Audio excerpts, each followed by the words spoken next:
पालक ले लो पालक, हरी हरी एकदम ताजा पालक ले लो। 1 किलो पालक कर दो। जी आंटी जी, अभी करती हूँ। औरत पालक लेती है और उसे पैसे देकर वहां से चली जाती है। कीर्ति भी अपनी ठेली लेकर आगे बढ़ती है।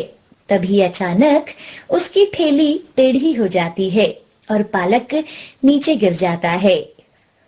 अरे अरे, ये गड्ढा तो मैंने देखा ही नहीं, मेरी सारी पालक नीचे गिर गई। कीर्ति जैसे ही अपनी ठेली सड़क के किनारे लगाकर पालक उठाने के लिए आगे बढ़ती है, तभी सामने से एक गाड़ी आती है और पालक के ऊपर से गुजर जाती है।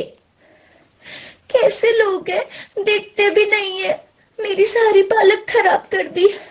अब चाची को क्या बोलूंगी। कीर्ति उसमें से थोड़ी बहुत ठीक दिखने वाली पालक को ऊपर उठाती है और अपनी ठेली पर फिर से रख लेती है। कीर्ति बहुत परेशान हो गई थी।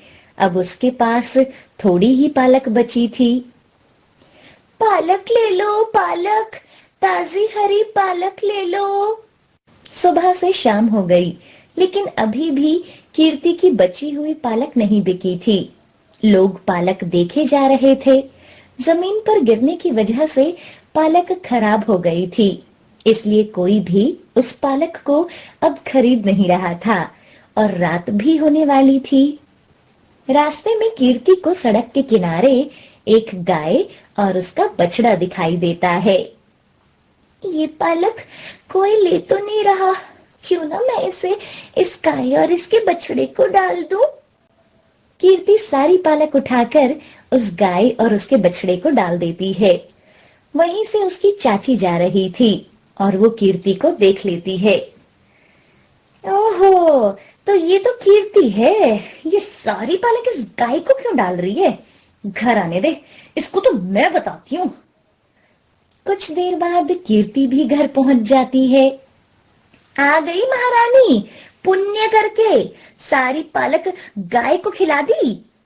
नहीं चाची जी, वो मेरी ठेली से सारी पालक नीचे गिर गई थी। जैसे ही मैं उसे उठाने लगी तो एक गाड़ी वाले ने सारी पालक को कुचल दिया था। अच्छा जी, पालक को गाड़ी ने कुचल दिया, तुझे क्यों नहीं कुचला उसने? कीर्ति 100 रुपए अपनी चाची को देती है।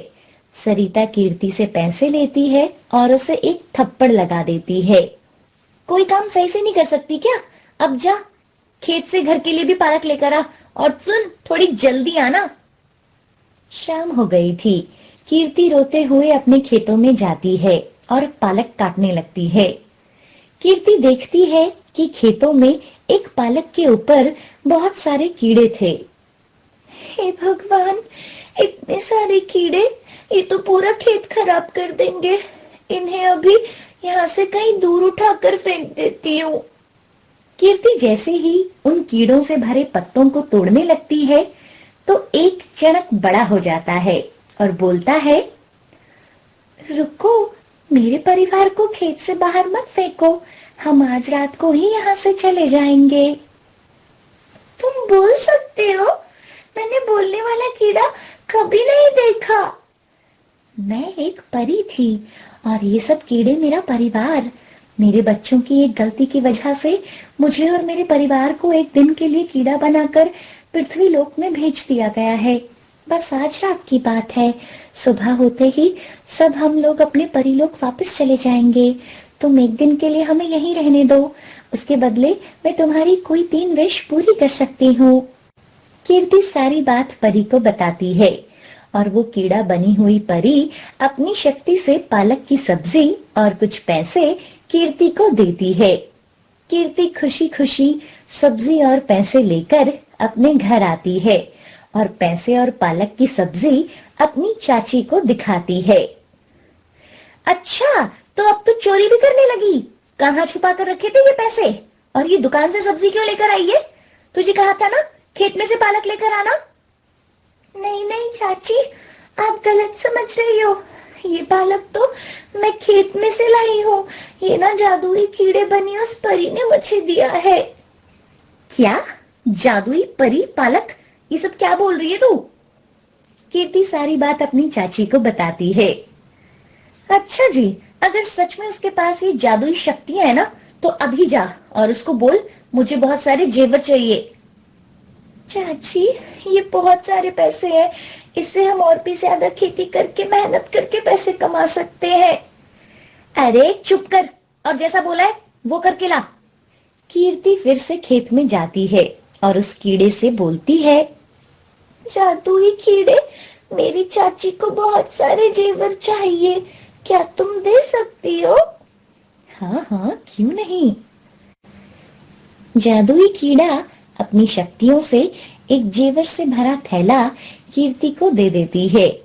कीर्ति जेवर से भरा थैला लेकर अपने घर आती है। सरिता इतने सारे जेवर देखकर हैरान रह जाती है। ये तो सच में जादुई है। अरे वाह, इतने सारे जेवर। और मुझे भी एक काम करना, तू मुझे उस जादुई कीड़े से मिलना है। चल जल्दी चल, कहाँ है वो? मुझे उससे बहुत कुछ मांगना है। चाची जी, वो सिर्फ हमारी 3 ही विश पूरी कर सकती है। 2 विश तो हम पहले ही मांग चुके हैं। अब हमारे पास बहुत कुछ है, हमें ज्यादा लालच नहीं करना चाहिए। वैसे भी सुबह तक वो लोग यहाँ से चले जाएंगे। क्या चले जाएंगे? नहीं नहीं, ऐसे नहीं जा सकते। तुम्हें कुछ नहीं पता है, तुम मेरे साथ चुपचाप चलो। अब बाहर अंधेरा भी हो गया था और सब लोग अपने घरों में सो रहे थे।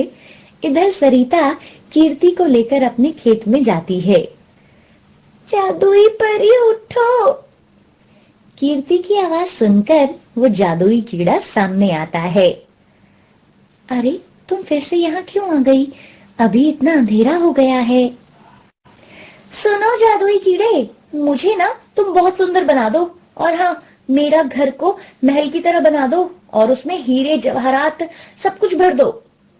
चाची, आप ये सब क्या बोल रही हो? ये सब ठीक नहीं है। अरे तो चुप कर, तुझे कुछ नहीं पता। जादुई कीड़े, मुझे नहीं ये सब चाहिए, जल्दी करो। हाँ, मुझे अपनी तरह जादुई शक्तियां भी दे दो, फिर तो मुझे सब कुछ मिल सकता है। चाची, वो एक दिन में सिर्फ 3 ही विश पूरी कर सकती है और आप इतना कुछ मांग रहे हो। अच्छा, तो फिर मुझे अपनी तरह बना दो। तुम में जो भी शक्तियां है ना, सब मुझ में भी हो। कीड़े बनी परी सब समझ गई थी। सरिता का लालच कभी खत्म नहीं होगा। ठीक है, जैसा तुम चाहो। और वो सरिता को अपनी तरह एक कीड़ा बना देती है। सरिता बहुत खुश हो जाती है और अपनी शक्तियों से वो खुद को सुंदर बनाने की कोशिश करती है, लेकिन कुछ नहीं कर पाती। अरे ये क्या हो रहा है? मेरी शक्तियां मुझ पे काम क्यों नहीं कर रही? मैं इंसान के रूप में क्यों नहीं आ सकती?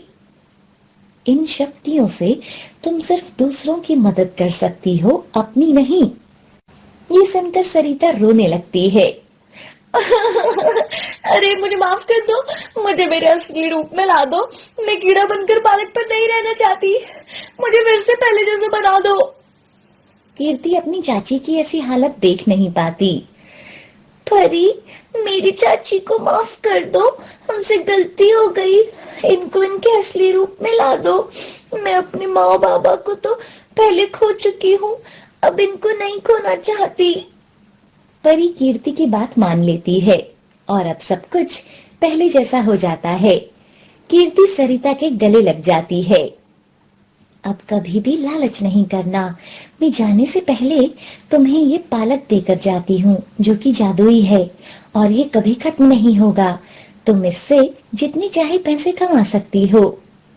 तभी सारे खेत की पालक बहुत बड़ी बड़ी हो जाती है और कीर्ति और सरिता अब बहुत खुश थे।